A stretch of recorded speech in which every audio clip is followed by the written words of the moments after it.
Hi sir, welcome to Dhatri business. Thank you. ఇవాళ నా question వచ్చేసి మల్టిపుల్ వేస్ ఆఫ్ ఎర్నింగ్ అంటే ఎలా చేస్తే బాగుంటుంది ఒకసారి చెప్తారా? షూర్ అమ్మా. భిన్న రకాల సంపాదన, తెలుగులో మీరు ఇంగ్లీష్లో అడిగిన దానికి multiple ways of earning. Yeah, బేసిక్గా వాట్ షుడ్ వి ఎర్న్ అనే క్వశ్చన్ మనం వేసుకొని మనమే సమాధానం రాబట్టుకోవాలి. ఓకే. మనం ఏం సంపాదించాలి? ఇక్కడ ఈ మన సందర్భంలో డబ్బుల సంపాదన గురించి మాట్లాడుతున్నాము. అవును.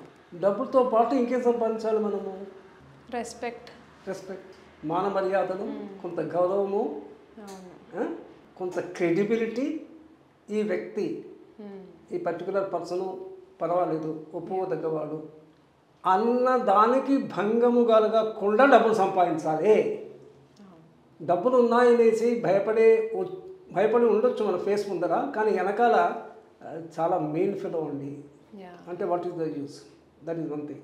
మనీ బేసిక్గా రెండు రకాలు విభజించవచ్చు. హెమ్ అంట నేను, HEM, hard earned money. Okay. మన కాయ కష్టము, కాయ అంటే శరీరము, మన కాయ కష్టం చేత కానీ మన మనో ఎబిలిటీ, మన మానసిక తెలివితేటను బట్టి కానీ మనం సంపాదించవచ్చు. రెండు కూడా హార్డ్ ఎర్నడ్ మనీ. తర్వాత ఇది ఇనీషియల్ మనీ అంటాను నేను. అంటే ఫస్ట్ ఫ్యూ ల్యాక్స్, ఒక 5 లక్షలు 10 లక్షలు మన స్థాయిని బట్టి, కాస్ట్ ఆఫ్ ఇన్ఫ్లేషన్ బట్టి ఇవన్నీ పరిగణలోకి తీసుకొని ఫస్ట్ 10 లక్షలు 50 లక్షలు it's a hard earned money. ఆ తర్వాత MEM. What is MEM? First హెమ్, hard earned money which we earned, for which we have toiled, కష్టపడ్డాము. ఆ తర్వాత ఏం చేస్తుంది? మనీని ఎర్న్ చేస్తుంది. That is a money earned money. మనకి మనీ ప్లాంట్ అని ఒక కాన్సెప్ట్ ఉంది, దాంట్లో మనీ ఏమి ఉండదు.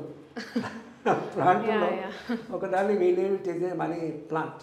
బట్ దాన్ని మనం ట్రాన్స్లేట్ చేస్తే మనీ ప్లాంట్ ఉంది వర్చువల్గా. హార్డ్ అండ్ ఎర్న్ మనీలోనేమో అది పెరిగేంత వరకు అది HEM కింద తీసుకోవచ్చు. ఆ తర్వాత అదే డబ్బులు ఇస్తుంటుంది. ఎలా ఇస్తుంటుంది? మీరు ఇన్వెస్ట్ చేశారు, సో హార్డ్ ఎర్న్ మనీ. ఆ తర్వాత దాని అనేది సంపాదిస్తుంది. 10 లక్షలు మీరు ఫిక్స్డ్ డిపాజిట్ పెట్టారు బ్యాంకులో, నెలకు 70,000 6-8,000 వాట్ ఎవర్ ఇట్ ఈస్. ₹1,00,00,000 అంటే 70,000 వస్తుంది per month at the rate of 7% per annum. ఎప్పుడు బ్యాంకులో రేట్ ఆఫ్ ఇంట్రెస్ట్లో % పర్ యానం ఉంటాయి. 12తో భాగిస్తే యూ గెట్ మంత్లీ ఇంట్రెస్ట్. మీరేమైనా కష్టపడుతున్నారా? లేదు. నీవు ఇన్వెస్ట్మెంట్లో ఓ షేరు ఇష్యూ ప్రైస్, షేర్ మార్కెట్లో ఫేస్ వాల్యూ మీద ఇష్యూ చేస్తారు, ప్రీమియంలో ఇష్యూ చేస్తుంటారు.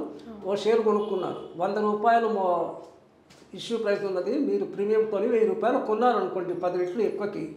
అది కాలక్రమంలో 50,000 అయింది పర్ షేర్. ఉదాహరణకి చెప్తున్నాను నేను. దానివల్ల మీరు పెట్టిన ₹1,00,00,000 ఇన్వెస్ట్ చేస్తే 20 కోట్లు వచ్చింది.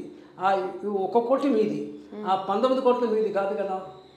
సో మల్టిపుల్ వేస్లో ఫస్ట్ ఇనీషియల్ మీరు సంపాదించిన తర్వాత you can put in fixed deposit, you can invest in shares, you can acquire agriculture land, you can acquire a city urban land, you can buy flats, and from that you can get the money.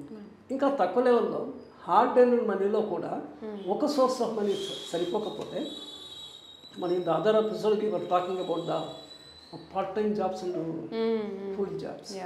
మామూలుగా 10 నుంచి 5 చేసేవాళ్ళు కూడా freelance రూపంలో up to 9 o'clock you are also doing that. You are the better example. Even ఈ 5 తర్వాత people do it. చాలామంది ఆఫీస్కి పోయేస్తూ they put they motor bike లేని వాళ్ళు ఇప్పుడు ఎవరు లేరు కదా, at least in the urban city, Hyderabad సిటీలో 5 తర్వాత ర్యాపిడోలకి మోటార్ బైక్ పెడతాడు, ఊబర్లో. అంటే కష్టపడే తత్వం ఉండాలి. చాలామంది బద్దకిస్తుంటారు. నేను మూడవది యాడ్ చేసేది ఏంటంటే, మనకి ఆశ, greed, selfishness, lethargy. GEL, greed, lethargy, GES, whatever. GES when I say ESG అంటున్నాం ఈ రోజుల్లో. What is ESG? Environment, society, governance. అది that is the latest concept ESG. నేను ESGని selfishness, greed, what is the third one I told? ఏదైనా పెట్టుకోవచ్చు. Ego అంటే you take E for ego. ఏముండదు కానీ ఈగోకి ఏం తక్కువ ఉండదు. దేనికి? మల్టిపుల్ వేలో సంపాదిస్తున్నారు కదా అందుకు. మా- అంటే చాలా మందికి దానివల్ల ఈగో అడ్డం వస్తుంది ఈ మధ్య. కాన్ఫిడెన్స్ ఉండాలి, సెల్ఫ్ కాన్ఫిడెన్స్ ఉండాలి, కన్విక్షన్ ఉండాలి, కరేజ్ ఉండాలి. అవును. సిసిసి conviction, courage, confidence are welcome, కానీ ego is not welcome. Yeah. Selfishness ఒకటి, గ్రీడ్ ఒకటి, ఈ ఫర్ ఎమోషనల్ ఆల్సో. చాలామందికి ఎమోషనల్ అవుట్ బర్స్ట్ ఉంటుంది, ఇమీడియట్గా ఇమోషనల్, కోపం వచ్చి వేరే వాడిని తిట్టడము. అవును. చాలామంది తల్లులు పిల్లల్ని కొడుతుంటారు. ఎందుకు? తప్పు తల్లిదా పిల్లలదా? పిల్లలదే ఉంటుంది కాదు, తల్లిది. నేను సహనం కోల్పోయింది. She lost her patience. పిల్లల తర్వాత అల్లరి చేస్తారనేటువంటి జ్ఞానం ఉండాలి కదా, హయ్యండ్ నాలెడ్జ్. అది లేదు, సహనం లేదు. ఓకే రైట్ అమ్మా. Anything more? Thank you so right much. అమ్మా. యా.